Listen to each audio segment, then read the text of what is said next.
semuanya dalam kasih Tuhan Yesus Kristus. Saya akan membahas ada 7 alasan kenapa tidak dipercayakan dan tidak ada Nabi Arab. Dia harus dari Bani Israel. Dan Muhammad bukan Bani Israel. Muhammad bukan Bani Israel. Dia adalah Bani Arab. Itu sebabnya Muhammad bukanlah seorang Nabi.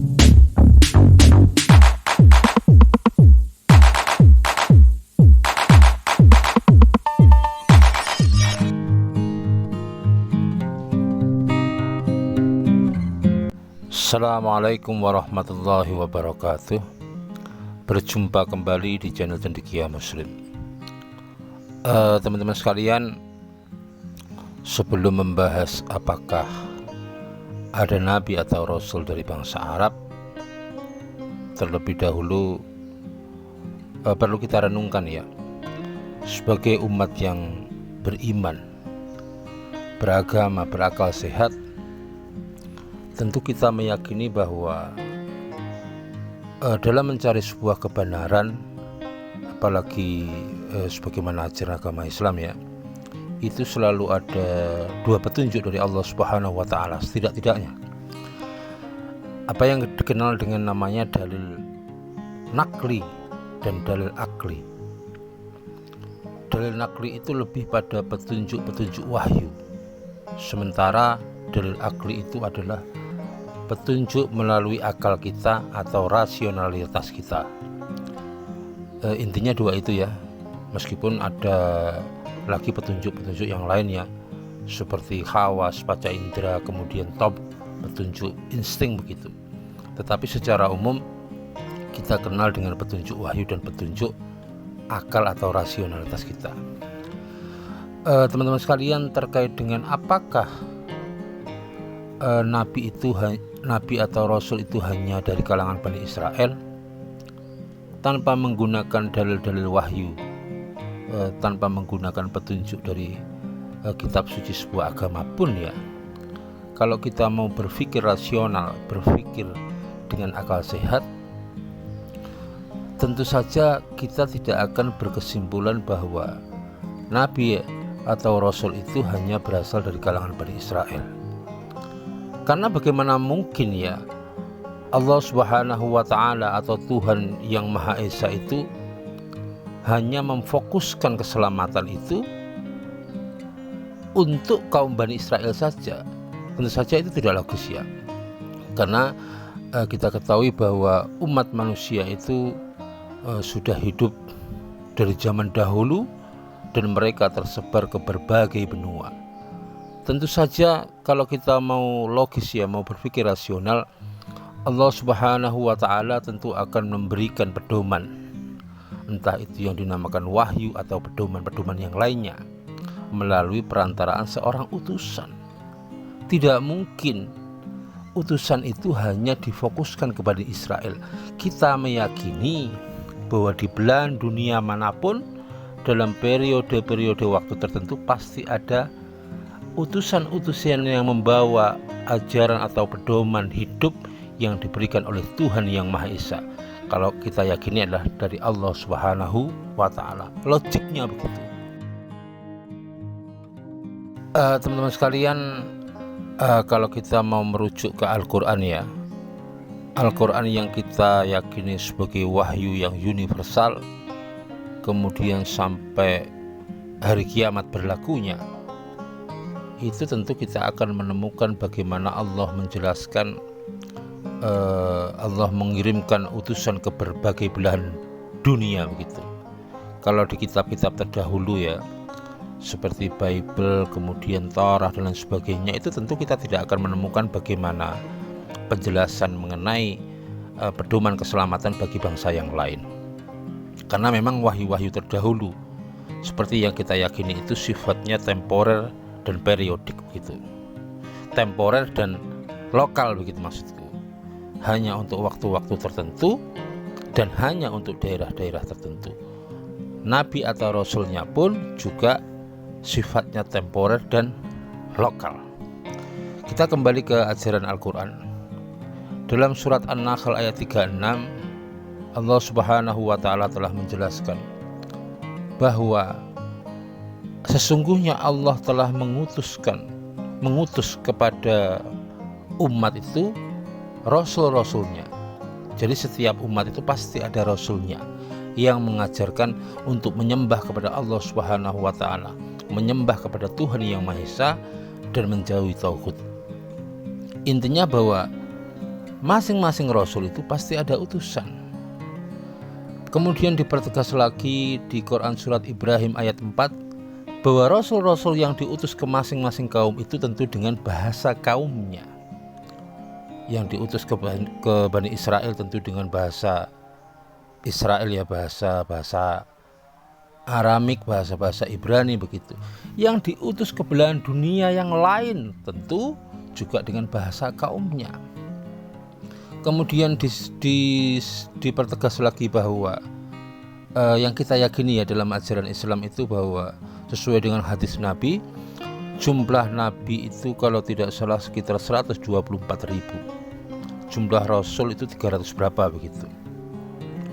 Dan masing-masing Rasul itu diutus dengan bahasa kaumnya. Kalau Al-Quran menegaskan bahwa sesuai dengan Quran surat An-Nisa 164, Rasul-Rasul yang sekian banyaknya itu ada yang diceritakan, ada yang tidak diceritakan. Jadi tidak semua nama-nama itu dikisahkan dalam Al-Quran. Tetapi sekali lagi kita meyakini di belahan dunia manapun Allah pasti telah mengirimkan seorang utusan yang membawa ajaran dari Allah Subhanahu wa taala dengan bahasa kaumnya masing-masing. Itu yang kita yakini. Tetapi dengan keyakinan pula bahwa rasul-rasul atau nabi-nabi terdahulu itu sifatnya lokal dan temporer, berbeda dengan Nabi besar Muhammad SAW sebagai rasul akhir zaman. Wahyu yang berupa Al-Quran ini universal dan sampai hari kiamat. Teman-teman saudara kalian, selanjutnya mari kita simak satu uraian atau ulasan dari beliau Profesor Dr. Manachem Ali, ya. Beliau ini seorang pakar kristologi dan filologi. Ketika diwawancari oleh Ustadz Edi Prayitno, ya, di bawah naungan YPM At-Tauhid, Yayasan Pembina Mu'alaf At-Tauhid, Profesor Dr. Manachem Ali menjelaskan atau membantah tuduhan dari Saifuddin dan kawan-kawannya bahwa Nabi itu hanya dari Bani Israel. Seperti apa video lengkap dari beliau, potongan video dari beliau, mari kita saksikan video berikut. Hanya di kalangan Bani Israel saja nabi-nabi itu diutus oleh Tuhan. Sementara di kalangan Bani Ismail yang dikenal dengan sebutan Bani Arab itu tidak ada satupun nabi yang diutus oleh Tuhan. Sebetulnya pernyataan ini memang harus dikritisi. Karena paling tidak kalau kita mau menyatakan demikian harus ada pembuktian. Kalau tidak ada pembuktian yang jelas, maka sebetulnya apa yang dikatakan oleh Saifuddin Ibrahim yang mewakili suara di kalangan saudara-saudara kita yang tidak paham mengenai Alkitab, itu tentu ada sesuatu yang patut kita kaji ulang. Nah, itulah sebabnya kita akan mengkajinya dengan kepala dingin dan berbasis pada dokumen yang seperti biasa yang saya lakukan. Saya akan bawa dokumen-dokumen itu. Kita harus mulai dari Al-Quran itu sendiri sebelum kita membahas di luar dokumen Al-Quran. Al-Quran yang kita tahu, dan saya kira semua di antara kita dan juga pemirsa pasti mengenal salah satu frase di dalam Al-Quran itu disebut walikulli qaumin had, yang arti harfiahnya setiap ummah itu diutus seorang nabi. Ayatnya secara jelas di situ mengatakan walikulli qaumin had, artinya semua ummah yang ada di permukaan bumi ini, dari semua etnik, dari semua bangsa, itu pasti ada yang diutus oleh Tuhan berfungsi sebagai seorang nabi. Tentu saja istilah yang dipakai bisa beragam, karena istilah nabi itu bahasa Arab, istilah nevi itu bahasa Ibrani. Sementara istilah dalam bahasa-bahasa lain tentu saja bukan dengan sebutan tersebut. Kalau bahasa Sanskerta itu bisa disebut dengan istilah avatar. Makanya sebenarnya avatar itu sebetulnya ada sesuatu yang mirip dengan konsep kenabian dalam tradisi bangsa Semit, ya. Jadi kalau bangsa Semit Timur Tengah itu menyebutnya nabi, rasul, atau disebutnya dalam bahasa Ibraninya dengan istilah Hasaliyah, sang utusan, atau disebut dengan Hanevi, seorang nabi. Maka kalau kita membaca tulisan Rabbi Saadia Gaon ketika menyebut Moshe Rabbeinu alaihissalam, atau kita menyebutnya Nabi Musa alaihissalam, Musa itu disebut sebagai Ish Ha-Elohim. Ish itu arti harfiahnya seorang laki-laki. Elohim itu Tuhan. Maksudnya seorang laki-laki utusan Tuhan. Yang kebetulan dalam Targum Aravit, artinya Targum dalam versi bahasa Arab tulisan dari Rabbi Saadia Gaon, Nabi Musa itu disebut Rasulullah, Rasulnya Allah. Jadi sebenarnya itu kita bisa lacak dari tradisi bahasa-bahasa Semit Timur Tengah. Kalau dalam tradisi India, tradisi Arya, tidak menggunakan istilah nabi, tidak menggunakan istilah Isha Elohim, tidak menggunakan istilah Hashaliyah, tapi menggunakan istilah avatar. Jadi makanya dalam tradisi India, saudara kita, saudara-saudara penganut agama Hindu mengenal satu konsep kenabian dalam tanda kutip, karena ini adalah utusan Tuhan, penjelmaan Tuhan dalam tanda kutip yang datang kepada manusia di bumi.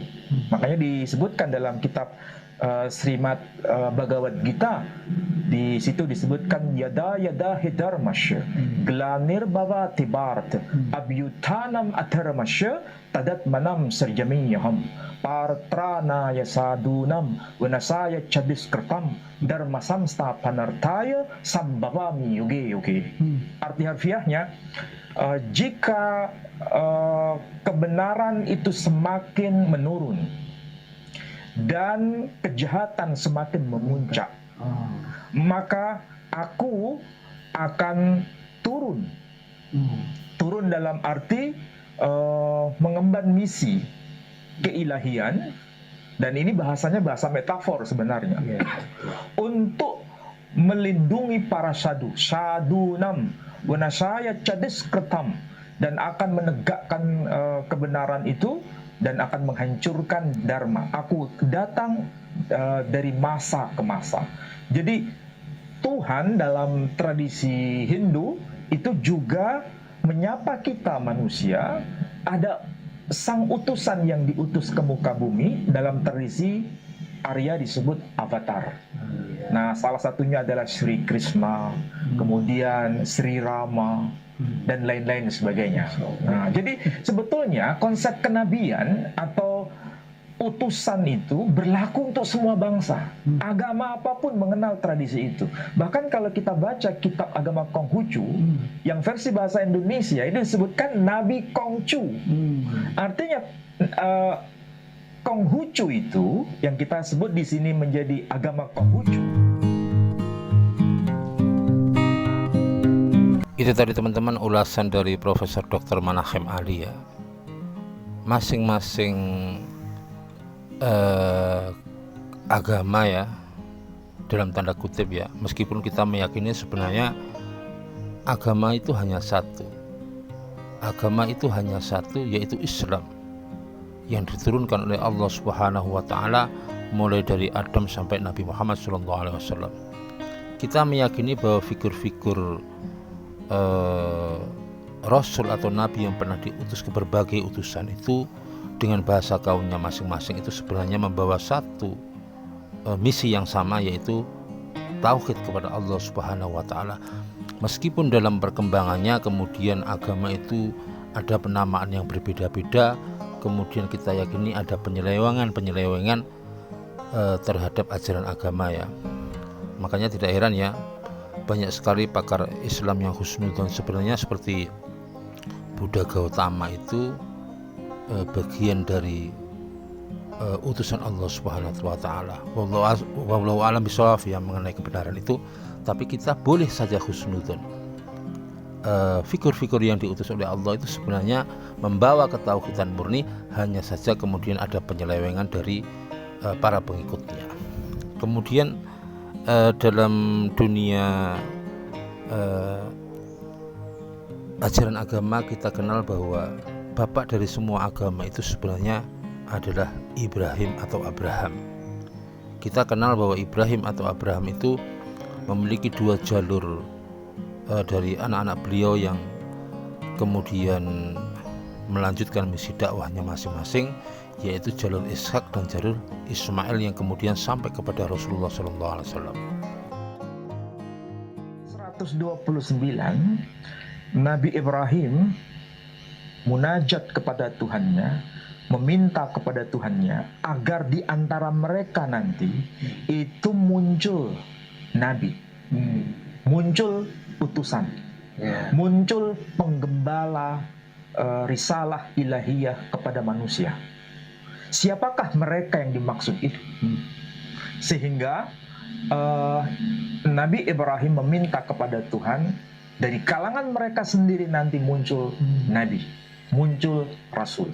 Ini adalah doa yang sangat eksklusif sebenarnya, yang dimunajatkan kepada Tuhannya. Tapi ingat, ayat 128 itu menjadi pengantar. Apa itu? Silakan dibaca. Terjemahannya saja. Yang 128. Ayat 128. Ya Tuhan kami, jadikanlah kami orang yang berserah diri kepadamu, dan anak cucu kami juga umat yang berserah diri kepadamu, dan tunjukkanlah kepada kami cara-cara melakukan ibadah kami, dan terimalah tobat kami. Sungguh engkaulah yang maha penerima tobat, maha penyayang. Anak cucunya. Ayat 128 itu sebenarnya merujuk pada dua orang. Ya. Kami di situ yang dimaksud itu kami berdua. Ya. Karena di situ kalau teks Arabnya, kalau kita jeli mengkaji bahasa Arabnya, itu sangat jelas mengatakan Rabbana waj'alna muslimaini laka. Wahai ya Rabb, ya Tuhan kami, jadikan kami berdua. Kami berdua itu siapa? Ibrahim dan sang putra Ismail. Siapa putra yang dimaksud? Ayat 127. Jadi ayat 127 itu ditegaskan, wa idh yarfa'u Ibrahimul qawa'ida minal baiti wa Ismail Rabbana taqabbal minna innaka antas samiul alim. Ingatlah tatkala Ibrahim menegakkan pondasi rumah Allah bersama sang putra yakni Ismail. Jelas dikatakan Ibrahim bersama sang putra. Nama sang putra disebut Ismail.